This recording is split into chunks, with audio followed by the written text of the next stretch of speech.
Hello बच्चों, welcome to your channel physics with king sensor. बच्चों, आज हम लोग शुरू करने जा रहे हैं एक नई यूनिट जिसका नाम है मैग्नेटिज्म। अभी तक की यूनिट में हम लोगों ने जो भी टॉपिक पढ़ा था वो सब टॉपिक चार्ज को एट रेस्ट मान करके पढ़ा था।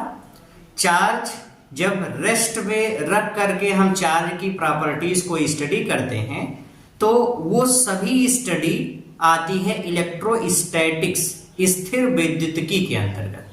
तो हम लोग चार्ज को रेस्ट पे मान करके बहुत सी स्टडी किए। चार्ज के अगर रेस्ट में है तो कौन कौन सी प्रॉपर्टी शो करता है, इलेक्ट्रिक फील्ड बनाता है तो कितना बनाता है, डाइपोल क्या है, वगैरह वगैरह बहुत सी चीजें, पोटेंशियल क्या है, पोटेंशियल डिफरेंस क्या है, बहुत सी चीजें हम लोगों ने इस पे पढ़ा। फिर हम लोगों ने क्या किया कि चार्ज को एट मोशन रख करके फिर चार्ज की स्टडी की। चार्ज मोशन में है तो इलेक्ट्रिक करंट बनेगा, कौन से मोशन के कारण इलेक्ट्रिक फील्ड बनेगा, क्या चार्ज जब मूव करता है किसी वायर के अंतर्गत जिसको हम लोग थर्मल वेलोसिटी बोलते हैं, क्या उसके कारण भी करंट बन सकती है या केवल ड्रिफ्ट वेलोसिटी के कारण करंट बनती है। ये सारी चीजें हम लोगों ने डिस्कस किया। तो अभी तक हम लोग चार्ज की जो प्रॉपर्टी पढ़े हैं उसके पहले वाली यूनिट में वो सभी प्रॉपर्टी हम लोग चार्ज की इलेक्ट्रिक फील्ड वाली पढ़े हैं कि चार्ज इलेक्ट्रिक फील्ड भी बनाता है।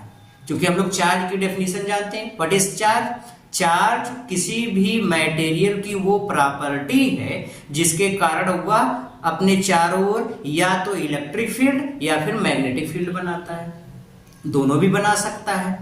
तो चार्ज या तो इलेक्ट्रिक फील्ड बनाता है या फिर मैग्नेटिक फील्ड बनाता है, तो उसको हम लोग क्या बोलते हैं, इलेक्ट्रिक चार्ज। ओके, तो बच्चों चार्ज चूंकि इलेक्ट्रिक फील्ड और मैग्नेटिक फील्ड दोनों तरीके के फील्ड बनाता है, उसमें से इसके पिछले जितनी भी यूनिट्स थी, पिछले जितने चैप्टर थे, इन सभी चैप्टर्स में हम लोगों ने पढ़ा कि इलेक्ट्रिक फील्ड कैसे बनती है और कब बनती है, कितनी बनती है। ओके, अब से इस यूनिट से हम लोग एक नई जर्नी स्टार्ट करने जा रहे हैं जिसका नाम है चुंबकत्व। अब हम लोग पढ़ेंगे कि चार्ज मैग्नेटिक फील्ड कब बनाता है, कितना बनाता है, कौन कौन सी मैग्नेटिक प्रॉपर्टी शो करता है, ये सारी चीजों को अब हम बहुत डिटेल से पढ़ेंगे। फिर इसके बाद ये तो यूनिट का नाम हो गया। इस यूनिट में जो पहला चैप्टर हम लोग डिस्कस करने वाले हैं वो चैप्टर है moving charge and magnetic field. कौन सा chapter, moving charge and magnetic field. तो बच्चों मैं एक बार आपको पुरानी वाली टॉपिक से इलेक्ट्रिक फील्ड का एक बार कॉन्सेप्ट रिवाइज करा के, एक समरी थोड़ा जल्दी जल्दी रिवाइज करा के तब जा करके हम आगे की तरफ बढ़ते हैं, मैग्नेटिक फील्ड पे आते हैं। सबसे पहले बच्चों देखो, चार्ज इलेक्ट्रिक फील्ड बनाता है। अगर इलेक्ट्रिक चार्ज है तो वह इलेक्ट्रिक फील्ड बनाता है। ओके, ये तो हम सबने पढ़ रखा है। और चार्ज इलेक्ट्रिक फील्ड बनाता है, हम लोग गॉस के थ्योरम से भी जानते हैं। गॉस का theorem, closed integration E dot D A is equals Q inside, Q net वो भी इनसाइड गॉसियन सरफेस से इनक्लोज अपॉन एप्सिलॉन। देखो, अगर चार्ज है तो इलेक्ट्रिक फील्ड है, चार्ज नहीं है तो इलेक्ट्रिक फील्ड नहीं है। मतलब अगर कहीं पर भी इलेक्ट्रिक चार्ज है तो श्योर है कि इलेक्ट्रिक फील्ड बनना है। अगर चार्ज है तो इलेक्ट्रिक फील्ड है और अगर चार्ज नहीं है तो इलेक्ट्रिक फील्ड नहीं है। ओके, अब ये चार्ज किस स्टेट में है, तो आंसर है इलेक्ट्रिक फील्ड तो दोनों स्टेट में बनता है। चार्ज अगर एट रेस्ट है तब भी इलेक्ट्रिक फील्ड बनाता है और अगर चार्ज एट मोशन है तब भी इलेक्ट्रिक फील्ड बनाता है। इलेक्ट्रिक फील्ड तो दोनों स्थिति में बनता है, दोनों केसेस में बनता है। अब ऐसा नहीं कि चार्ज अगर एट रेस्ट है तो तभी केवल इलेक्ट्रिक फील्ड बनेगा, नहीं, मोशन है तब भी, लेकिन चार्ज होना चाहिए, चार्ज होना चाहिए। जैसे हमने बोल दिया आपको, जैसे हमने यहाँ पे कहा दिया कि यहाँ पे मान लो एक कोई इलेक्ट्रिक चार्ज है, ये इलेक्ट्रिक चार्ज है Q, ये चार्ज एकदम फ्री चार्ज है। अब ये भी एक समस्या, फ्री चार्ज क्या होता है।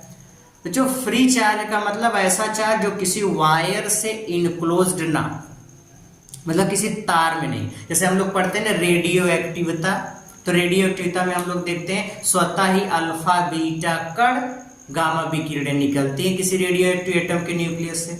अच्छा, जो अल्फा कण, मान लो एक अल्फा पार्टिकल निकला, तो वो अल्फा पार्टिकल एक स्पेस में ऐसे एकदम फ्री, उसके आसपास कोई दूसरा चार्ज नहीं है, उसको न्यूट्रल करने वाला कोई नहीं है, वो एक इकलौता चार्ज इधर उधर ऐसे स्पेस में चलता है। तो वो अगर एक चार्ज है तो उसको हम बोलेंगे फ्री चार्ज। उसको क्या बोलेंगे? Free charge. तो वो फ्री चार्ज है। तो यहाँ पे जो हम बात कर रहे हैं वो फ्री चार्ज की बात कर रहे हैं। हम अगर सीधे आवेश बोलते हैं तो दैट मीन्स वो एक फ्री चार्ज है।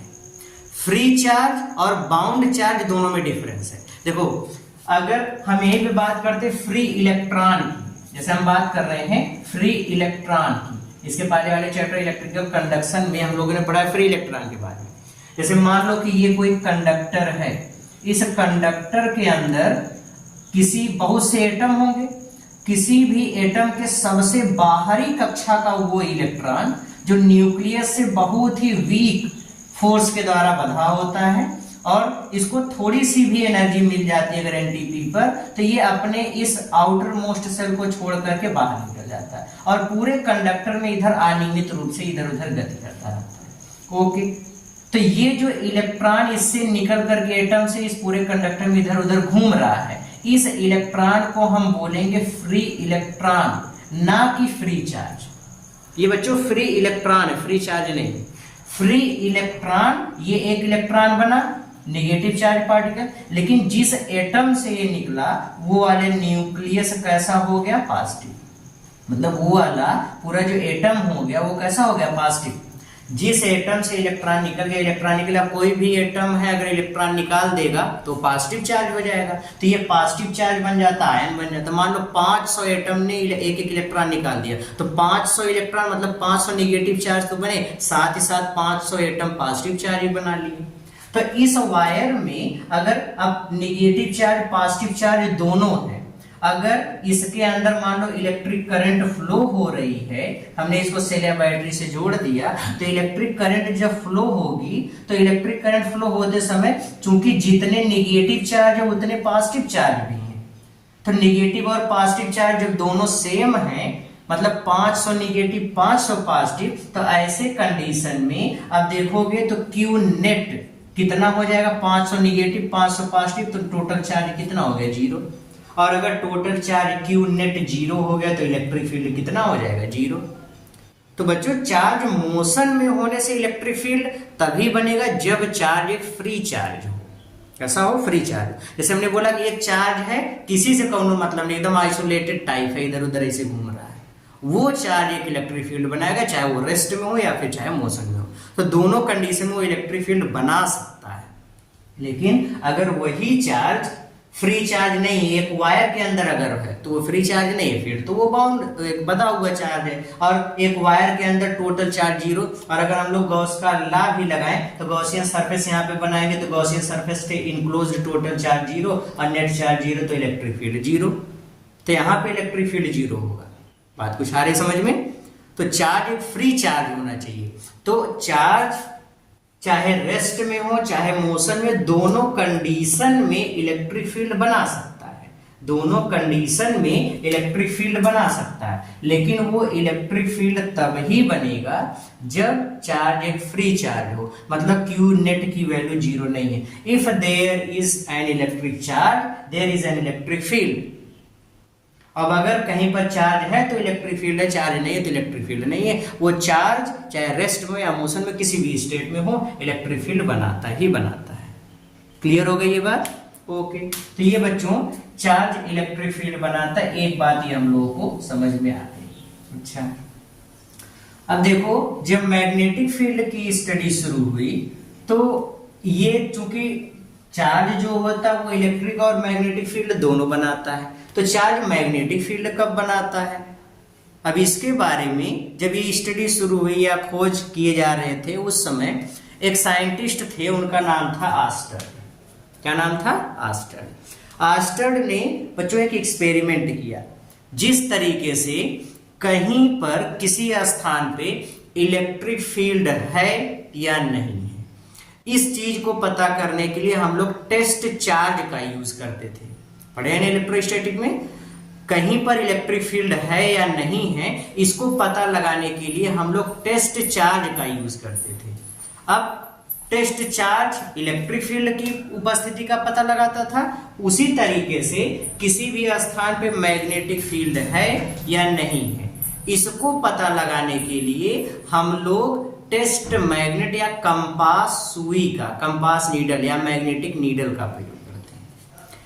टेस्ट मैग्नेट उसी का नाम कंपास सुई है, उसी का नाम चुंबकीय सुई है। तो हम लोग मैग्नेटिक नीडल या फिर कंपास या फिर टेस्ट मैग्नेट का यूज करते हैं। बात कुछ आ रही समझ में? तीनों चीजें एक का है।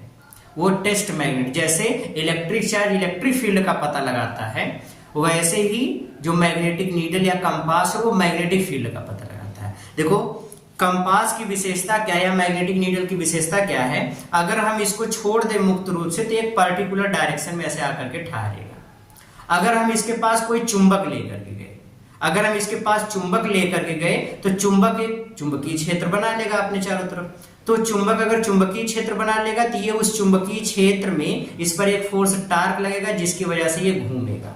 इसका घूम जाना, अगर ये घूम गया तो इसका मतलब है कि ये इसके चारों तरफ एक मैग्नेटिक फील्ड बन गया। अगर ये घूम गया तो इसका अर्थ ये है कि इसके चारों तरफ एक मैग्नेटिक फील्ड है, ये मतलब आसपास मैग्नेटिक फील्ड है, तभी ये घूमा। अगर हम एक मैग्नेट की जगह कोई लकड़ी लेकर के चले गए, एक लकड़ी लेके चले गए, अब इसको देख रहे हैं ऐसे था, लकड़ी इधर उधर कर रहे हैं, नहीं घूम रहा है, एकदम नहीं। अगर नहीं घूमा तो इसका मतलब क्या, लकड़ी ने मैग्नेटिक फील्ड नहीं बनाया। अगर लकड़ी ने मैग्नेटिक फील्ड बनाया होता तो उस मैग्नेटिक फील्ड पे इस पर फोर्स लगता, फोर्स टार्क लगता, ये घूमता।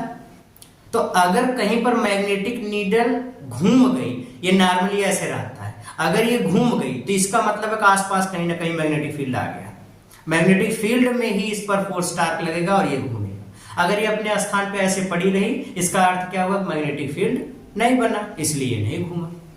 बात समझ में आई? तो इसके घूमने से, इसके विक्षेप से हम लोग पता करते हैं मैग्नेटिक फील्ड है या नहीं। तो बच्चों आस्टर्ड एक साइंटिस्ट थे, उन्होंने एक्सपेरिमेंट किया। उन्होंने अपने एक्सपेरिमेंट में क्या देखा, एक सर्किट लिया उन्होंने। सर्किट ये सपोज ये एक वायर है, एक तार है ए बी, इस तार को एक सेल या बैटरी से जोड़ दिया गया है।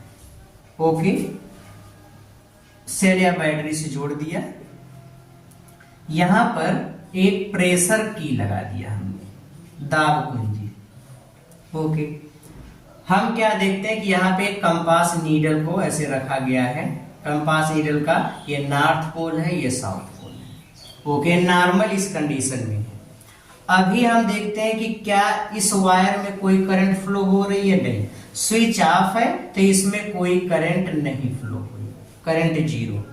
करंट जीरो है तो देखते हैं कि ये कंपास अपनी स्थिति में जैसे था वैसे बना हुआ, ये अपने स्थान से विक्षेपित नहीं हो रहा है। अगर विक्षेपित नहीं हुआ तो इसका मतलब मैग्नेटिक फील्ड नहीं बना, क्योंकि ये कब डिस्प्लेस्ड हो सकता है, तो आंसर जब इसके आसपास मैग्नेटिक फील्ड आ जाए तभी ये डिस्प्लेस्ड होगा।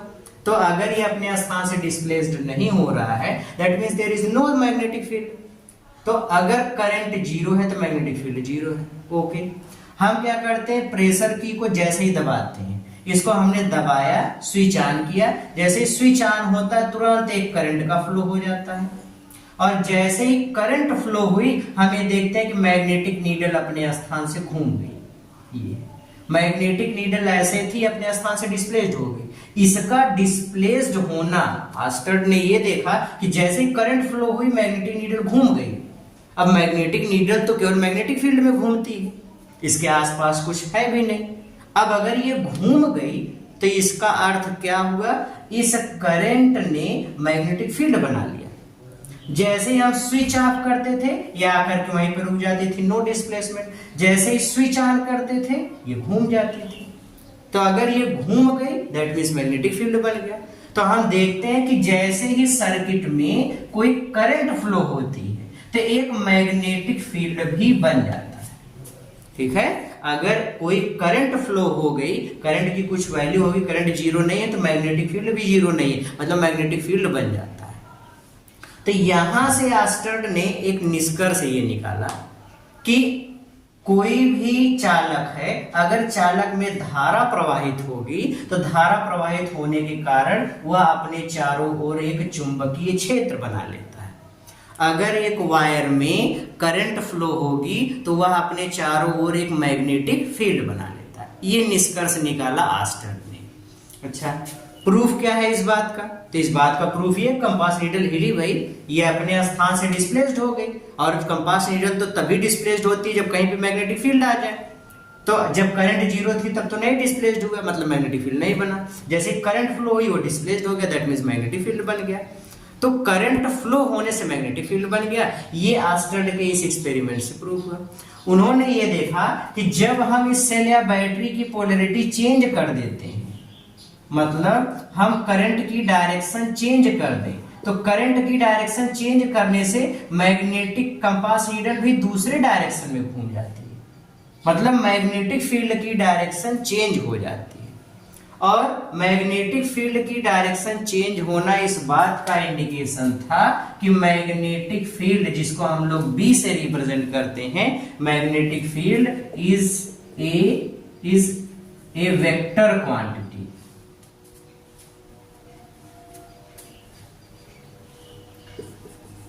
वेक्टर क्वांटिटी, मैग्नेटिक फील्ड एक वेक्टर क्वांटिटी है, मतलब एक सदिश राशि है।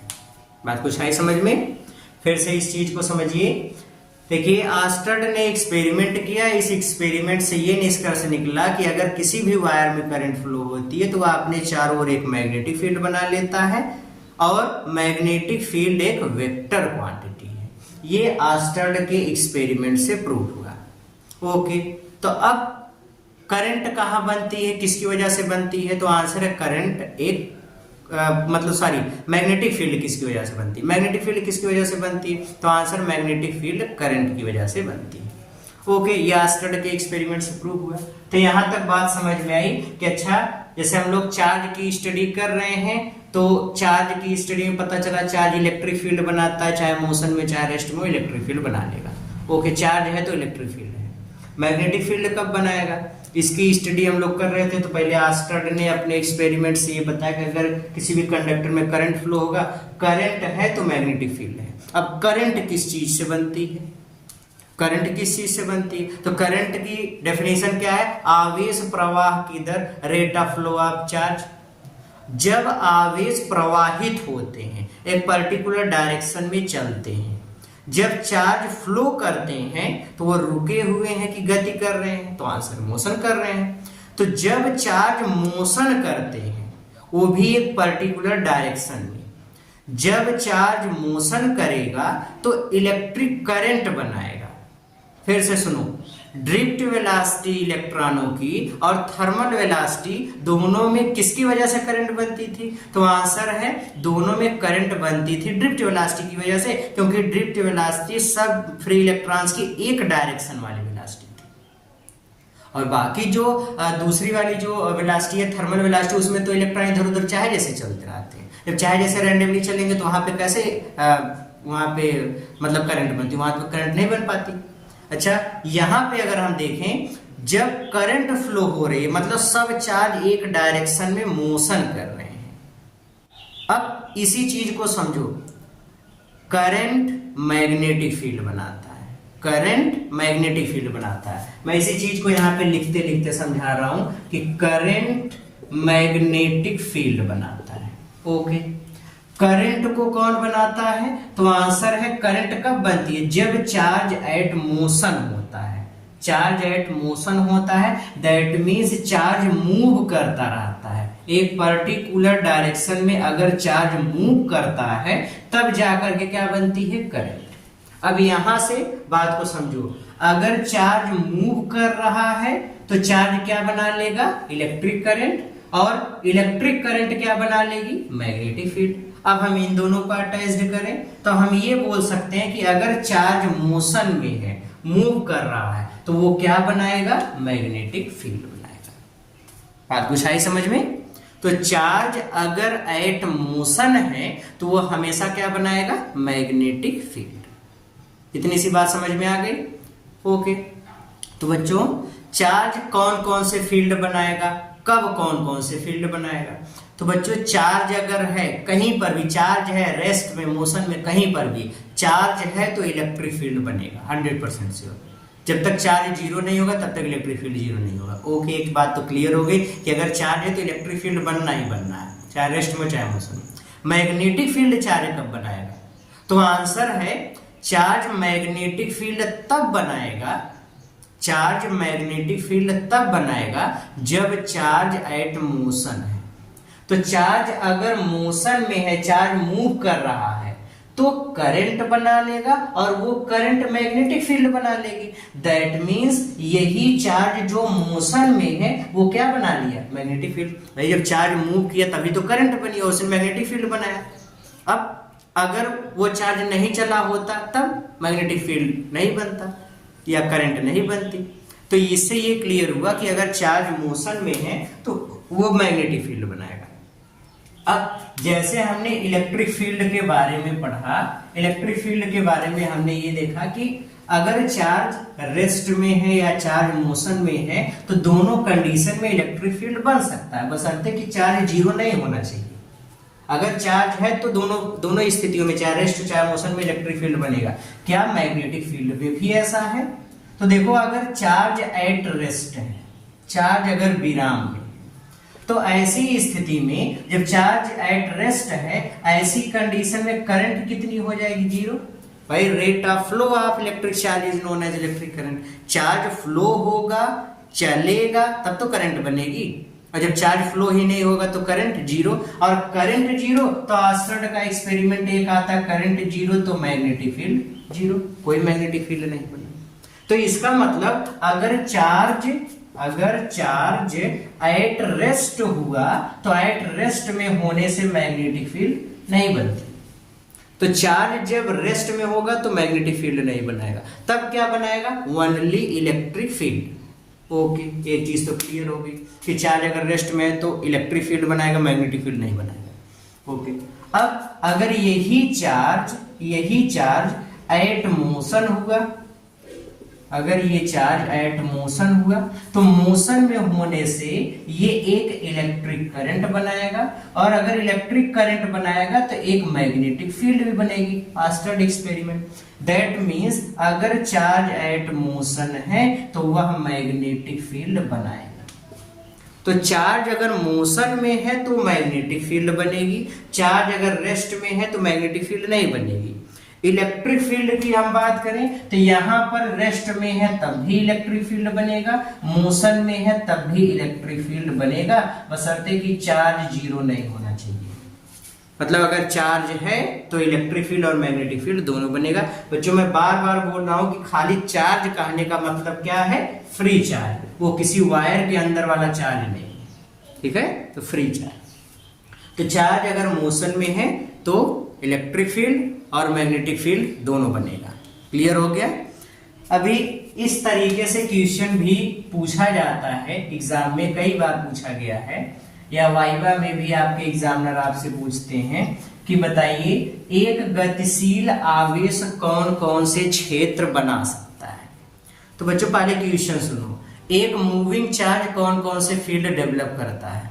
तो आंसर देखो, अगर एक मूविंग चार्ज है तो वह इलेक्ट्रिक फील्ड भी बना सकता है, अभी हमने बताया मोशन में है चाहे रेस्ट में इलेक्ट्रिक फील्ड बनेगा।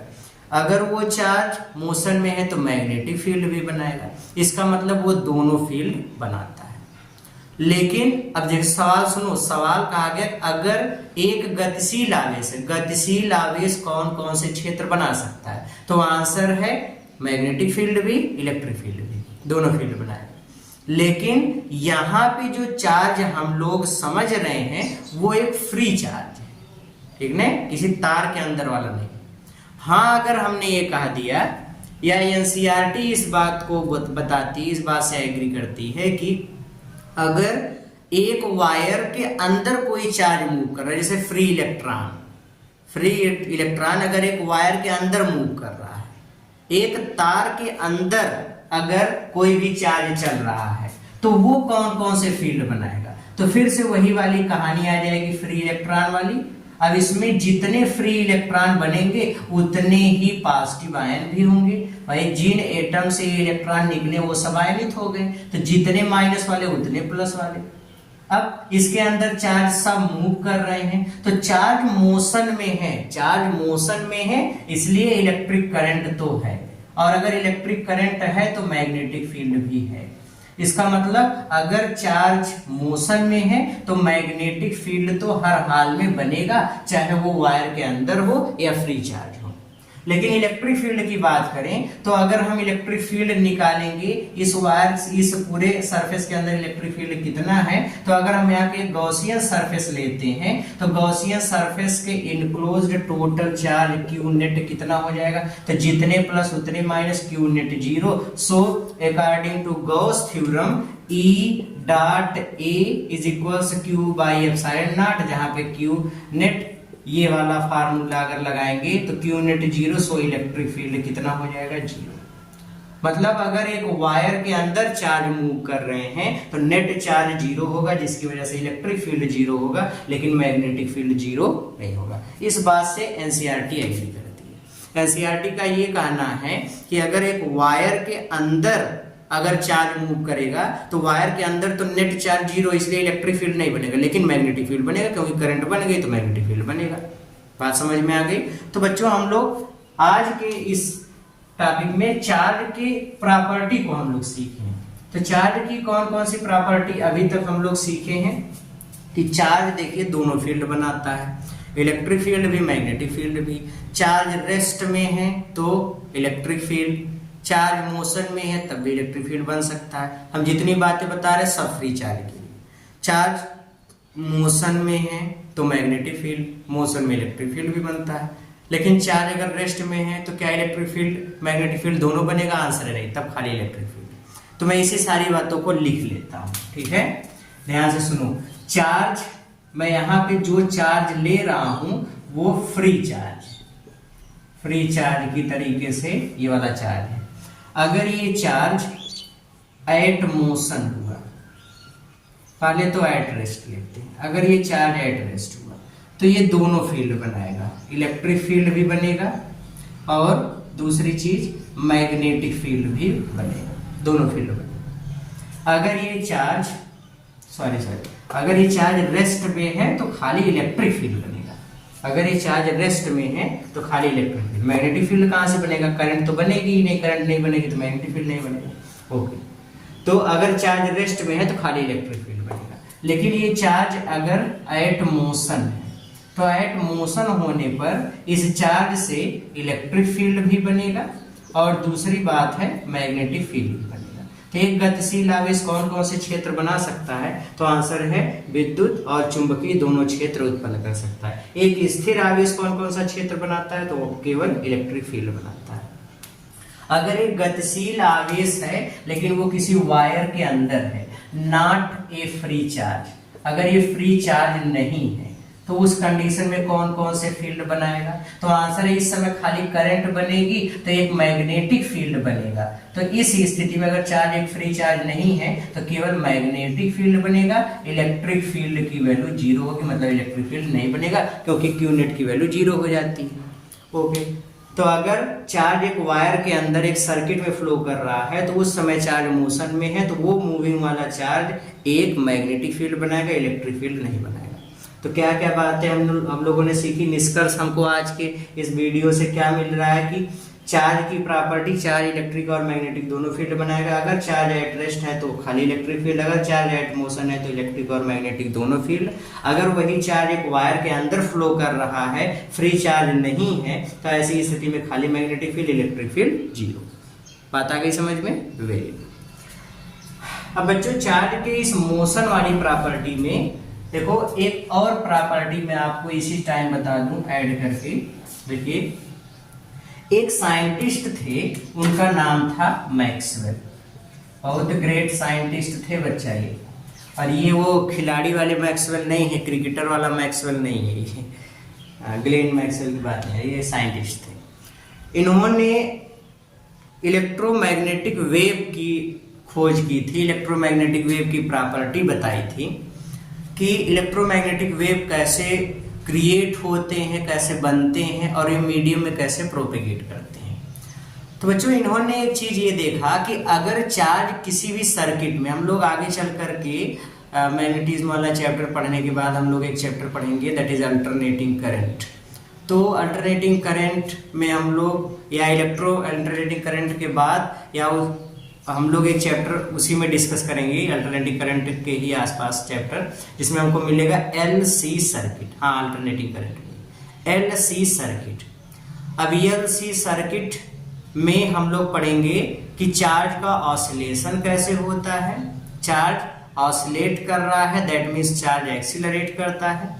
अगर कहीं पर भी किसी भी सर्किट में या किसी भी स्थान पे चार्ज एक्सीलरेट करता है, क्या करता है? एक्सीलरेट। अगर चार्ज एक्सीलरेट करता है तो वह अपनी एनर्जी को रेडिएशन या वेव के फॉर्म में रेडिएट आउट करता है, और जो वेव के फॉर्म में एनर्जी निकाल रहा है उस एनर्जी को आगे प्रोपेगेट करने के लिए, आगे बढ़ने के लिए मीडियम की रिक्वायरमेंट नहीं होती। दैट मीन्स वो वाली वेव इलेक्ट्रोमैग्नेटिक वेव होती है। तो हमने क्या कहा कि जब किसी भी स्थान पे, चाहे सर्किट के अंदर चाहे जहां पे, कोई भी चार्ज पार्टिकल एक्सीलरेटरी मोशन करता है, मतलब त्वरित गति कर रहा है, उसकी वेलोसिटी लगातार बदल रही है, तो एक एक्सीलरेटरी मोशन करता हुआ कोई भी चार्ज पार्टिकल अपनी एनर्जी को इलेक्ट्रोमैग्नेटिक वेव्स के रूप में रेडिएट आउट करता रहता है। उसकी एनर्जी लॉस होती रहती है, इलेक्ट्रोमैग्नेटिक वेव के रूप में एनर्जी निकलती चली जाती है। ये बात मैक्सवेल ने अपने एक्सपेरिमेंट से प्रूव की है, और इस चीज में या उन्होंने खोज की इलेक्ट्रोमैग्नेटिक वेव कैसे बनती है और कैसे मीडियम में आगे की तरफ प्रोपेगेट करती है। तो मैं बस खाली अब उनके लॉ को हम लोग आगे के चैप्टर्स में पढ़ेंगे। फिलहाल हम लोग बस खाली ये जान ले कि चार्ज एट मोशन में है तो इलेक्ट्रिक और मैग्नेटिक फील्ड दोनों बनेगा। अगर यही चार्ज एक्सीलरेटरी मोशन करता है, दैट मीन्स त्वरित गति करता है, तो त्वरित गति, तो गति कर रहा है, दूसरे एक्सीलरेटरी मोशन कर रहा है, तो साथ ही साथ वह इलेक्ट्रोमैग्नेटिक वेव भी बनाएगा, विद्युत चुंबकीय तरंग भी बनाता है। लेकिन अगर यही चार्ज एक्सीलरेटरी मोशन के स्थान पे नियत वेग से गति करेगा, देयर इज नो एक्सीलरेशन, अगर नियत वेग से गति करेगा तब वह इलेक्ट्रोमैग्नेटिक वेव का फॉर्मेशन नहीं करेगा, इलेक्ट्रोमैग्नेटिक वेव नहीं बनाएगा। ये बात कुछ आई समझ में? अगर चार्ज नियत वेग से चल रहा है, एक्सीलरेशन इसका 0 है, तो ऐसी कंडीशन में एनर्जी रेडिएट आउट नहीं होगी, और एनर्जी नहीं निकलेगी तो हम लोग बोलेंगे इलेक्ट्रोमैग्नेटिक वेव नहीं बनी। हाँ, मैग्नेटिक फील्ड तो बनेगी। अब ये सारी चीजें हम लोगों ने अभी तक इसमें पढ़ा। अच्छा, इसी चीज को लेकर के कई परमाणु मॉडल भी फेल हो गए। आप लोग पढ़े होंगे 11th से ही, 9th स्टैंडर्ड से ही पढ़ते आ रहे हैं एटॉमिक मॉडल के बारे में। पता है रदरफोर्ड, डाल्टन, थॉमसन, इन सब का एटॉमिक मॉडल कैसे फेल हो गया? तो अगर हम लोग एक छोटा सा एग्जांपल ले रदरफोर्ड के एटॉमिक मॉडल का, तो रदरफोर्ड ने अपने एटॉमिक मॉडल में यही बताया था ने कि ये बीच में एक छोटा सा ऐसा स्थान जिसपे समस्त धनावेश केंद्रित होते हैं, इसको उन्होंने न्यूक्लियस नाम दिया, और जो निगेटिव चार्ज होते हैं इसके चारों तरफ ऐसे सर्कुलर ऑर्बिट में लगातार ऐसे चक्कर लगाते रहते हैं। ये उन्होंने बताया। ठीक है, चक्कर लगा रहे हैं, लेकिन हम लोग ये भी पढ़ेंगे अगर कोई भी चार्ज या कोई भी पार्टिकल अगर सर्कुलर मोशन करता है, तो सर्कुलर मोशन करने वाला कोई भी पार्टिकल अपने ऊपर एक सेंट्रीपिटल एक्सीलरेशन का एक्सपीरियंस करता है। मतलब अगर ये पार्टिकल सर्कुलर मोशन कर रहा है तो इस पर एक अभिकेंद्र त्वरण काम करेगा, सेंट्रीपिटल एक्सीलरेशन काम करेगा। अगर ये एक्सीलरेशन काम कर रहा है दैट मीन्स इसकी गति एक त्वरित गति है, इलेक्ट्रॉन की गति त्वरित गति। अब इलेक्ट्रॉन त्वरित गति कर रहा है तो अब इलेक्ट्रॉन चार्ज पार्टिकल, वो भी मोशन, वो भी एक्सीलरेटरी मोशन, तो अपनी एनर्जी को रेडिएट आउट करेगा और उसकी एनर्जी इलेक्ट्रोमैग्नेटिक वेव के रूप में निकलेगी। जब एनर्जी कम होती जाएगी तो इसकी रेडियस कम होती जाएगी, रेडियस कम होती जाएगी तो न्यूक्लियस पे आकर के गिर जाएगा। लेकिन एक्चुअल में ऐसा नहीं होता, एक्चुअल में ऐसा नहीं होता।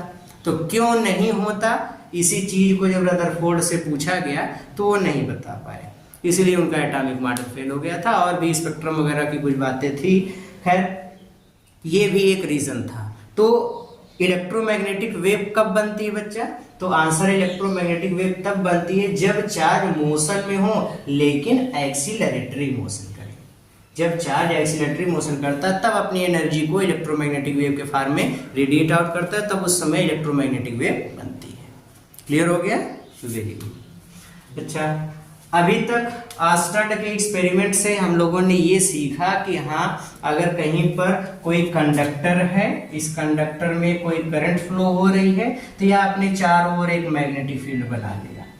वो मैग्नेटिक फील्ड जो बनाएगा बच्चा, मैग्नेटिक फील्ड एक वेक्टर क्वांटिटी होती है, ये भी बात ठीक है। तो मैग्नेटिक फील्ड की डायरेक्शन कैसे फाइंड करेंगे? तो मैग्नेटिक फील्ड की डायरेक्शन, इस बात को देखो, मैग्नेटिक फील्ड की दिशा, इसकी डायरेक्शन हम लोग कैसे निकालते हैं? तो इसकी डायरेक्शन निकालने के लिए हम लोग राइट हैंड पाम रूल का यूज करते हैं। Right hand palm rule number 1, दाएं हाथ की हथेली का नियम नंबर।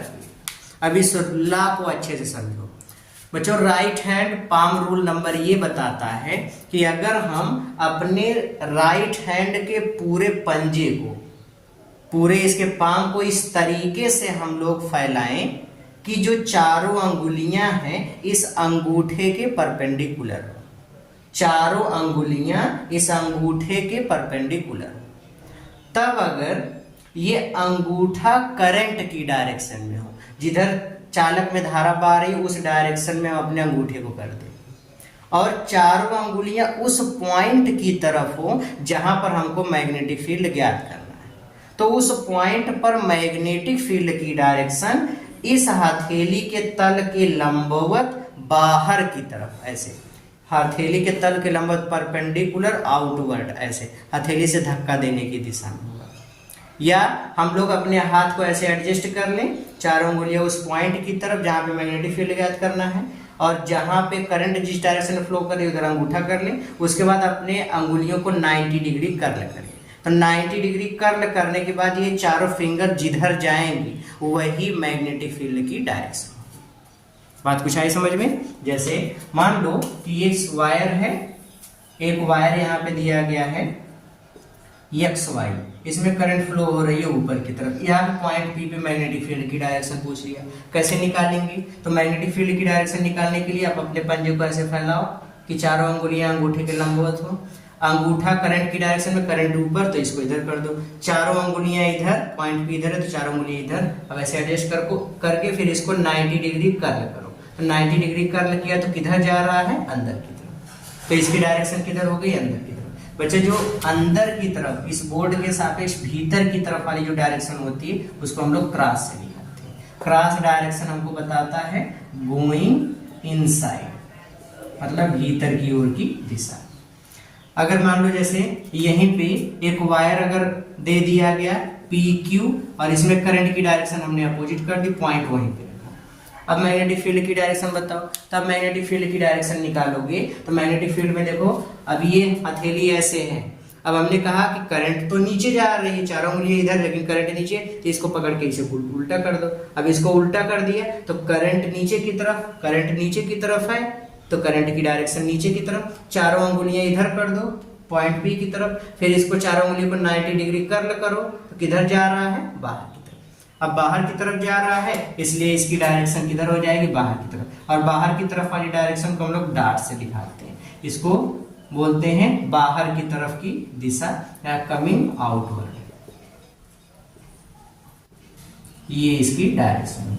तो बच्चों मैग्नेटिक फील्ड की डायरेक्शन हम लोग right hand palm rule number 1 से फाइंड करते हैं। एक बार मैं रूल फिर से बता दूं, अगर हम अपने राइट हैंड के पूरे पाम को, पूरे पंजे को इस प्रकार से फैलाते हैं कि चारों अंगुलियां इस अंगूठे के परपेंडिकुलर हों, तब अगर अंगूठा करंट की डायरेक्शन को शो करता है और चारों अंगुलियां उस पॉइंट की तरफ होती है जहां मैग्नेटिक फील्ड ज्ञात करना है, तो उस पॉइंट पे मैग्नेटिक फील्ड, इस चारों अंगुलियों को 90 डिग्री कर्ल करिए, जिधर ये चारों अंगुलियां जाएंगी उस डायरेक्शन में ही मैग्नेटिक फील्ड होगा। यह मैग्नेटिक फील्ड की डायरेक्शन इस हथेली के तल के लंबवत, हथेली के तल के लंबवत परपेंडिकुलर आउटवर्ड की डायरेक्शन में होगा। ये राइट हैंड पाम रूल है और इस रूल से हम लोग मैग्नेटिक फील्ड की डायरेक्शन फाइंड करते हैं। क्लियर हो गया? ओके। तो बच्चों इस तरीके से मैग्नेटिक फील्ड और सारी चीजें हम लोग आज के इस लेक्चर में इंट्रोडक्शन के रूप में ये सारी चीजें आज सीखें। अब इसके बाद हम लोग स्टडी शुरू करेंगे या नेक्स्ट वीडियो में हम लोग ये सीखेंगे कि एक वायर के कार्य से आस्टर ने तो बता दिया कि एक वायर ले लो, एक वायर में करंट फ्लो कराओगे तो उसके चारों मैग्नेटिक फील्ड बन जाएगा। ठीक है, मैग्नेटिक फील्ड बन जाएगा। कितना मैग्नेटिक फील्ड बनेगा, कहाँ ज्यादा होगा कहाँ कम होगा, तो मैग्नेटिक फील्ड बनेगा, लेकिन कितना बनेगा ये सारी चीजों की स्टडी या इस पर डिफरेंट एक्सपेरिमेंट करके दो साइंटिस्ट थे बायो और सेवर्ट, इन्होंने अपने एक ला दिए हैं जिसको हम लोग बायो सेवर्ट के नाम से भी जानते हैं। तो उस रूल को हम लोग इसके नेक्स्ट वीडियो में पढ़ेंगे, क्या है, कैसे मैग्नेटिक फील्ड फाइंड करते हैं, ये सारी चीजें। क्लियर हो गया बच्चों? आज के इस वीडियो में इतना ही हम लोग पढ़ते हैं। अब मिलते हैं नेक्स्ट वीडियो में एक नई सी टॉपिक के साथ। तो ये इंट्रोडक्शन वाला वीडियो इंपॉर्टेंट वीडियो है, इसको आप लोग अच्छे से पूरी थ्योरी समझेंगे, कोशिश करेंगे समझने की, तब जाकर के आगे जब कॉन्सेप्ट क्लियर रहता है तो आगे पढ़ने में मजा आता है। ठीक है, पूरा मेहनत से पढ़ेंगे। ओके, मेहनत करते रहिए। All the very very very best.